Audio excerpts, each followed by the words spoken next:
queridos alunos, sejam todos bem-vindos à aula 2, principais conceitos e cálculo do ICMS, do curso 1 de introdução à lei de distribuição do ICMS, da trilha Lei Robin Hood ou Lei do ICMS Solidário. Eu sou a professora Isabela Biondini e eu continuarei com vocês ao longo deste curso 1. Nesta aula de hoje, nós iremos abordar aspectos que tocam a diferenciação entre os critérios e índices. Essas duas nomenclaturas são duas nomenclaturas que trazem muita confusão para a maioria das pessoas que trabalham na operacionalização da Lei Robin Hood nos municípios. Hoje nós vamos tentar esclarecer essas duas realidades. Vamos falar também do cálculo do índice de participação, que é o índice final, aquele que é utilizado pela Secretaria de Estado da Fazenda para efetuar o repasse do ICMS aos municípios. Então, vamos começar a nossa aula. Antes, propriamente, de falarmos, de uma forma clara, da diferenciação entre critérios e índices, nós vamos começar a entender um pouco melhor a questão de indicadores. O que são os indicadores? Nós, na Lei Robin Hood, nós utilizamos os indicadores como um processo, um momento dentro da construção do índice. Então, o índice, ele se origina a partir da apuração de alguns indicadores, de um ou de vários indicadores. O que é, então, um indicador? O indicador, ele é um guia eficiente e seguro para análise de diferentes cenários, permitindo um olhar abrangente, técnico e comparativo da realidade. Ele pode ser usado para N coisas, sabe? Ele pode ser usado em N momentos, ok? Vai depender da realidade e da necessidade. Nós, então, quando vamos trabalhar com essa lógica de indicadores, nós temos que perceber que o primeiro momento, ou melhor, antes de chegarmos no indicador, nós temos o recebimento de dados e informações. Então, se eu vou fazer um indicador lá para o critério da saúde, eu vou receber algumas informações ou dados relacionados à política da saúde e que foram enviados, nesse caso, pela Secretaria de Estado de Saúde. Ela pode nem ter sido a responsável pela apuração da informação, isso não vem ao caso. O que importa é que ela é responsável dentro da lei, dentro da lógica de trabalho entre os órgãos e entidades que fazem parte da distribuição, que trabalham na distribuição do ICMS, essa secretaria é responsável pelo envio dessa informação para a Fundação João Pinheiro. Então, há um recebimento dos dados e informações. Esses dados e informações, eles passam por um processamento para daí chegarmos a um indicador. Esses indicadores são processados novamente e transformados em índices. E aí, com base nessa transformação, a habilitação do município para receber o ICMS. Ficou claro? Então, quando nós trabalhamos com essa lógica dos índices, os índices, eles foram constituídos a partir dos indicadores, esses indicadores foram constituídos a partir de dados e informações. Por trás de tudo isso estão as políticas públicas que o Estado de Minas quer priorizar. Então, eu coloquei essa pergunta aí, mas por que tem prioridades que são elencadas pelo Estado, pelo governo estadual? Porque quem define a forma de distribuir, os critérios que vão ser utilizados para a distribuição do ICMS, as exigências que estão por trás seria, né, o poder executivo junto com o poder legislativo do governo estadual. E por que eu estou ressaltando que seriam os dois poderes? Porque, normalmente, há um trabalho conjunto feito pelos dois poderes, né? Então, os técnicos do executivo normalmente trabalham com os técnicos e assessoria do legislativo para, em conjunto, chegarmos a um projeto de lei que será submetido à aprovação da Assembleia Legislativa. Então, quem vai definir o que vai ser considerado como prioritário vai ser o governo do Estado, em função do que está disposto no artigo 159 da Constituição, no parágrafo único, inciso 2º da Constituição. Logo, cabe a cada governo estadual definir os requisitos exigidos em cada critério para a habilitação dos municípios. Por isso, podemos entender que essa lei ela é um importante mecanismo de incentivo de indução aos municípios no que se refere à adesão de políticas públicas, que são necessárias e prioritárias para o Estado e que o Estado precisa da parceria do município para, de fato, fazer chegar aquela política na população, né? Porque, no final de tudo, o que a gente quer é a melhoria da qualidade de vida da população. Então, esse processo, essa construção, ela não se dá de forma isolada, ela se dá de forma conjunta. E aí, com base nessas duas lógicas, a gente consegue distinguir o que é um critério do que é um índice.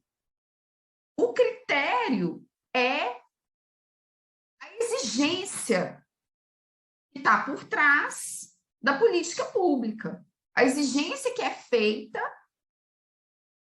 dentro da norma para que o município consiga se habilitar ao recebimento do recurso.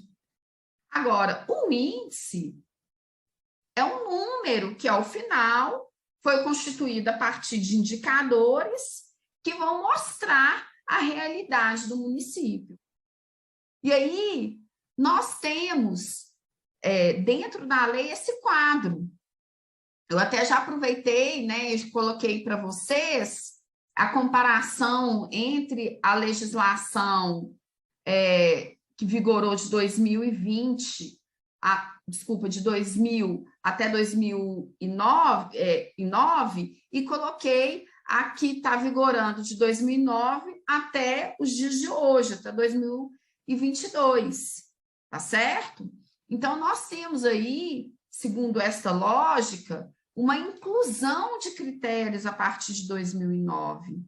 E para cada um desses novos critérios, foram criadas novas exigências para que o município consiga apresentar uma série de dados e informações ao órgão que vai receber, vai processar, transformar esses dados, informações em indicadores e enviar para a Fundação João Pinheiro. Eventualmente, o órgão já envia o índice, eventualmente ele envia o indicador e a Fundação processa esse indicador e transforma em um índice de distribuição. Então, para cada critério, nós temos, ao final, um índice. Obviamente, o índice só vai existir, né, gente, para aqueles municípios que conseguiram se habilitar no critério. Aqueles municípios que não conseguiram se habilitar, o índice deles vai estar zerado. Então, eles não vão ter condições, eles não apresentaram os requisitos mínimos para ter um índice e, portanto, receber o recurso do ICMS. Então, nós passamos por esse processo evolutivo, né, de 2000 para 2009, e que hoje ainda está vigorando.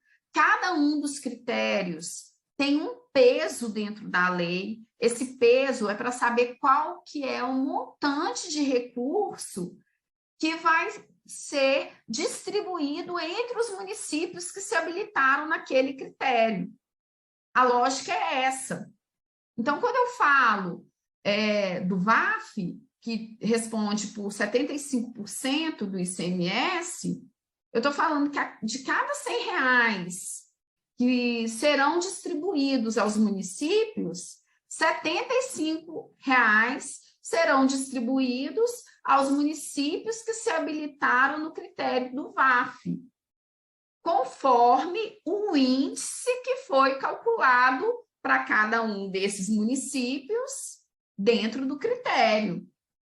Por isso que cada município recebe um valor diferente, porque eles tiveram um desempenho diferente no que se refere à sua habilitação. Então, a gente tem que levar em consideração duas questões. Uma questão é conseguir se habilitar, e outra questão é o desempenho, né? Então, se o município X teve um desempenho melhor, segundo os critérios que estão definidos na 18030, ele vai ter um índice melhor do que o município Z. Ficou claro?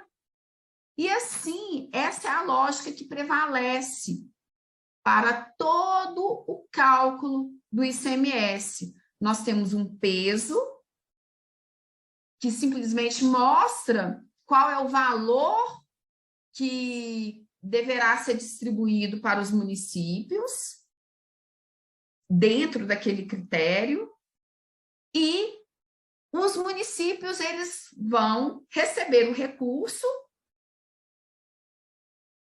proporcional ao seu desempenho, sempre fechando, né, nessa proporção de 100%. Então, o somatório de todos os municípios que se habilitaram no critério fecha em 100%. Ficou claro? Com relação à questão da periodicidade dos índices. A periodicidade, ela corresponde aos intervalos de apuração e vigência dos índices gerados a partir das exigências que foram trazidas pelos critérios dentro da lei. Cada critério tem uma periodicidade, havendo critérios que são anuais, critérios que são semestrais, trimestrais e mensais. Então, para ilustrar, critério anual, o critério da população é um critério anual, o critério do VAF é um critério anual, o critério da educação é um critério anual. Critérios semestrais. Hoje nós temos apenas um critério que é semestral, que é o critério de produção de alimentos. Apenas a produção de alimentos pode alterar a cada semestre. Depois, nós temos os critérios que são trimestrais. Na verdade, hoje também nós só temos um trimestral, que é o critério meio ambiente, com seus subcritérios. E, por fim, nós temos os critérios mensais. O primeiro deles é o Programa Saúde da Família, e ao alterar o Saúde da Família, automaticamente nós vamos alterar o ICMS solidário e o mínimo per capita, e, portanto, o índice de participação. Por que é automaticamente? A gente vai falar disso na próxima aula, mas eu já vou adiantar para vocês. É automaticamente porque o ICMS solidário ele é apurado a partir do somatório do desempenho de cada município ao longo dos outros critérios, incluindo o critério Programa Saúde da Família. Ok? Então, por isso que a gente colocou essa notinha de atenção aí, ó. A maioria dos critérios tem periodicidade anual. Tem-se apenas um critério semestral, um trimestral e 3 mensais. E aí, com isso, nós fazemos o cálculo do índice de participação. O índice de participação é o índice do município, por exemplo, o índice do VAF do município, vezes 75. O índice da área geográfica do município, vezes 1%. Esse 1% aí é o peso, conforme aquela tabela que eu mostrei alguns slides atrás. E assim vai sucessivamente. E aí, com base nessa fórmula, nós chegamos a um índice de participação de cada município do estado. Somando tudo isso, ou seja, somando cada índice de participação, ao final nós vamos ter, matematicamente falando, né, 100% dos recursos distribuídos. Mas quando que isso tudo ocorre? No segundo dia útil da semana, vai ocorrer o repasse do ICMS. Então, a gente apura o índice de participação mensal e ele vai ser utilizado para ratear os recursos do ICMS a cada semana. Só que a primeira semana do mês, ela não usa o índice daquele mês, ela usa o índice do mês anterior. E isso vai ocorrer em função desta explicação que nós colocamos aqui. Porque o Estado trabalha com regime de caixa no que se refere à arrecadação dos recursos. E conforme esse regime, a receita é reconhecida no momento da arrecadação, como está previsto lá na Lei 4.320. Então, dessa forma, a receita arrecadada em determinado mês deverá ser repassada segundo o índice vigente naquele mês. Ok? Então, quando a arrecadação está ocorrendo na semana anterior, que é a última semana do mês, ela ocorreu naquela semana, o índice do rateio dela, que vai ocorrer na semana seguinte, ainda corresponde à da semana anterior. Por isso que vai haver essa defasagem aí, normalmente na virada dos meses. Ficou claro, pessoal? Bom, com relação à questão de impedimentos, os municípios, eles podem apresentar recursos, conforme está previsto no artigo 14 da Lei 18.030. Os prefeitos, as associações de municípios, seus representantes poderão impugnar dados e índices relativos aos critérios de distribuição do ICMS. E o prazo para recurso é de 15 dias, exceto para o VAF. Tá claro? A publicação dos resultados de impugnação deve ser feita pela Fundação no prazo de 15 dias. Bom, pessoal, essas são as referências que nós utilizamos para a elaboração dessa aula e, novamente, nós agradecemos a participação de todos vocês e deixamos o nosso contato. Um grande abraço e eu aguardo vocês para a próxima aula. Tchau, tchau!